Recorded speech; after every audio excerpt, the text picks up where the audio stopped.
ছাত্ৰ ছাত্ৰীসকলৰ সপোনবোৰ এইদৰে ধূলিসাৎ হ'বলৈ নিদিব দুখীয়া ছাত্ৰ ছাত্ৰীসকলেও যাতে শিক্ষা ব্যৱস্থাটোৰ সম্পূৰ্ণ সুবিধা ল'ব পাৰে তেওঁলোকে যাতে মাছুলৰ ৰেহাই লাভ কৰে আৰু এইদৰে অভাৱনীয় হাৰত মাছুল বৃদ্ধি কৰি তেওঁলোকৰ ভৱিষ্যত ধ্বংসমুখী নকৰিব আমি বিশ্ববিদ্যালয় কৰ্তৃপক্ষৰ পৰা এই সম্পৰ্কত ভাল এক সিদ্ধান্ত পাম বুলি আশাবাদী গুৱাহাটী বিশ্ববিদ্যালয় কৰ্তৃপক্ষই শেহতীয়াকৈ কৰা মাছুল বৃদ্ধিয়ে ছাত্ৰ ছাত্ৰীসকলক যথেষ্ট বিপদত পেলাইছে বহু ছাত্ৰ ছাত্ৰীৰ উচ্চ শিক্ষাৰ সপোনবোৰ ধূলিসাৎ কৰিবলৈ আগবাঢ়িছে ছাত্ৰ ছাত্ৰীসকলে নিৰ্বাচনৰ আগত প্ৰতিবাদ কৰি আছিল অনশন পৰ্যন্ত কৰিছিল কিন্তু বিশ্ববিদ্যালয় কৰ্তৃপক্ষই এই সম্পৰ্কে আলোচনা কৰা হ'ব বুলি জনাইছিল শেহতীয়াকৈ নিৰ্বাচনৰ সময়ত প্ৰতিবাদসমূহ স্থগিত আছিল যদিও এতিয়া বিশ্ববিদ্যালয় কৰ্তৃপক্ষই যি জাননী কৰিছে ই সকলোকে বিপদত পেলাইছে ছাত্ৰ ছাত্ৰীসকল হতাশ হৈছে কাৰণ যিটো সমূহীয়া পাঠ্যক্ৰমত স্নাতকোত্তৰ শিক্ষাৰ বাবে ৭৫০০ টকা খৰচ হ'ব লগা আছিল এতিয়া সেই সমূহীয়া পাঠ্যক্ৰমত ১২৫০০ৰ পৰা ১৪৫০০ টকা পৰ্যন্ত খৰচ হ'ব কমাৰ্চত যদি পঢ়িবলৈ বিচাৰে ২৫০০০ টকা মাইক্ৰবায়লজিৰ সমূহীয়া কোৰ্চটোৰ বাবে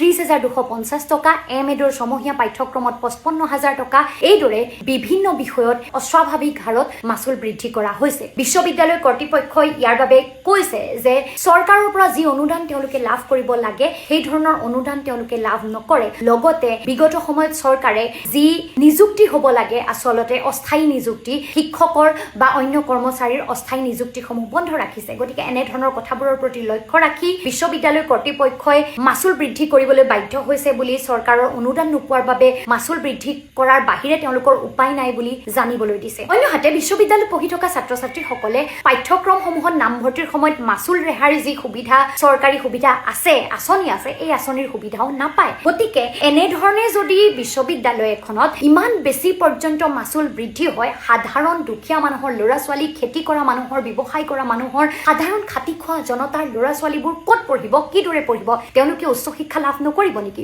অকল টকা থাকিলে অকল ধনী ঘৰৰ সন্তান হ'লেহে মাক দেউতাকৰ ভাল ভাল চাকৰি ব্যৱসায় থাকিলেহে ল'ৰা ছোৱালীয়ে উচ্চ শিক্ষা গ্ৰহণ কৰিব পাৰিব আৰু যাৰ পইচা নাই কিন্তু সপোন আছে ভালদৰে তেওঁলোকে শিক্ষা গ্ৰহণ কৰিছে ভাল ৰিজাল্ট কৰিছে ভৱিষ্যতে ভাল একোজন মানুহ হোৱাৰ সম্ভাৱনা আছে তেওঁলোকৰ সপোনবোৰ কলিতে মৰহি যাব নেকি আমি স্পষ্টকৈ চৰকাৰক দাবী জনাইছো স্পষ্টকৈ বিশ্ববিদ্যালয় কৰ্তৃপক্ষক দাবী জনাব বিচাৰিছো যে মাছুল ৰেহাই কৰক চৰকাৰকো এইটো দাবী জনাব বিচাৰো যে আপোনালোকে যদি শিক্ষা ব্যৱস্থাটোতে গুৰুত্ব নিদিয়ে আপোনালোকে যদি উঠি অহা প্ৰজন্মটোৰ সপোনবোৰ এইদৰে ধ্বংসমুখী হ'বলৈ এৰি দিয়ে আপোনালোকে যদি বিশ্ববিদ্যালয়খনক পৰ্যাপ্ত অনুদান নিদিয়ে তেতিয়াহ'লে বিশ্ববিদ্যালয়সমূহ আগবাঢ়ি কিদৰে যাব আমাৰ শিক্ষা ব্যৱস্থাটো আগবাঢ়ি কিদৰে যাব ছাত্ৰ ছাত্ৰীসকলৰ সপোনবোৰ এইদৰে ধূলিসাৎ হ'বলৈ নিদিব দুখীয়া ছাত্ৰ ছাত্ৰীসকলেও যাতে শিক্ষা ব্যৱস্থাটোৰ সম্পূৰ্ণ সুবিধা ল'ব পাৰে তেওঁলোকে যাতে মাছুলৰ ৰেহাই লাভ কৰে আৰু এইদৰে অভাৱনীয় হাৰত মাছুল বৃদ্ধি কৰি তেওঁলোকৰ ভৱিষ্যত ধ্বংসমুখী নকৰিব আমি বিশ্ববিদ্যালয় কৰ্তৃপক্ষৰ পৰা এই সম্পৰ্কত ভাল এক সিদ্ধান্ত পাম বুলি আশাবাদী ধন্যবাদ